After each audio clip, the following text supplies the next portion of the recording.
শেখ, আমরা আরেকটি প্রশ্ন নিচ্ছি।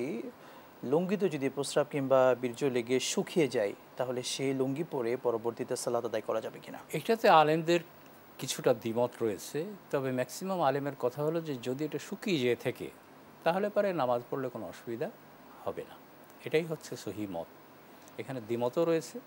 আর যেহেতু এটা কি বলতেছে, নাজাফা গালিদানা, মানে একদম গাঢ় কোনো কিছু না, যেমন পায়খানা টাইখানা হলে সেটা ভিন্ন কথা ছিল। প্রস্রাব এটা পাতলা, এটা শুকিয়ে গেলে সেখানে নামাজ পড়া যাবে। তবে বেটার হলো এটা মনে সন্দেহ রেখে বা একটা অস্বস্তি রেখে নামাজ না পড়াই ভালো।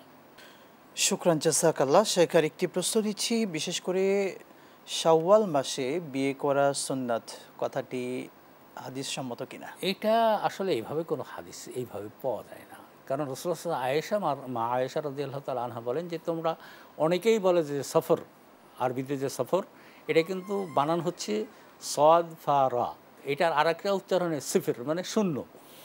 তো অনেকেই মনে করে যে সফর মাসে বিয়ে করাটা এটা কোনো বরকতময় নয়, কিন্তু আমার বিয়ে হয়েছে রাসূলুল্লাহ সাল্লাল্লাহু আলাইহি ওয়াসাল্লামের সাথে সফর মাসে।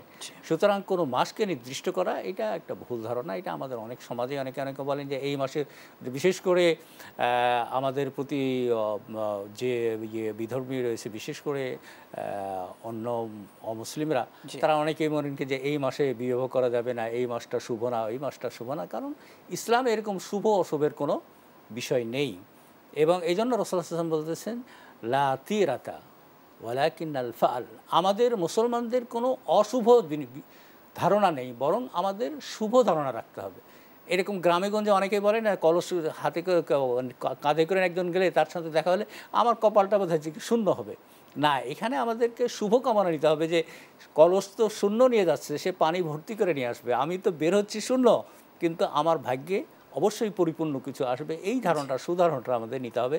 ইসলামের এটাই হচ্ছে বিধান। শুকরান, জাযাকাল্লাহ। শেখ, একটু সম্পর্ক প্রশ্ন রাখতে চাই। আমাদের গ্রামগঞ্জে একটা কথা প্রচলন আছে, রবিবারে বাঁশ কাটা যায় না।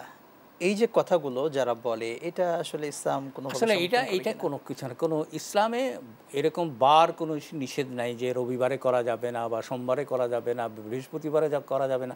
আমাকে সেদিন এক ভদ্রলোক ফোন করেছেন গ্রাম থেকেই, আমাদের গ্রাম থেকে, আমার এক ভাবি। উনি বলতেছেন যে আচ্ছা ভাই, তুমি তো বড় মাওলানা বা তুমি একজন মাওলানা মানুষ, তো বলো তো শুক্রবারে রোজা রাখা যাবে কি যাবে না? আমি এই চাঁদের রোজা রাখতেছি। আমি বলছি কেন রাখা যাবে না? অবশ্যই রোজা রাখা যাবে, এখানে কোনো নিষেধ নাই। কিন্তু আমাদের সমাজে অনেক ক্ষেত্রেই অনেকেই বলে থাকে যে রোববারে বাঁশ কাটা যাবে না বা অমুক করা যাবে না বা কাজটা শুরু করা যাবে না। এটা একটা ভুল ধারণা, এটা কোনোভাবেই কাম্য না।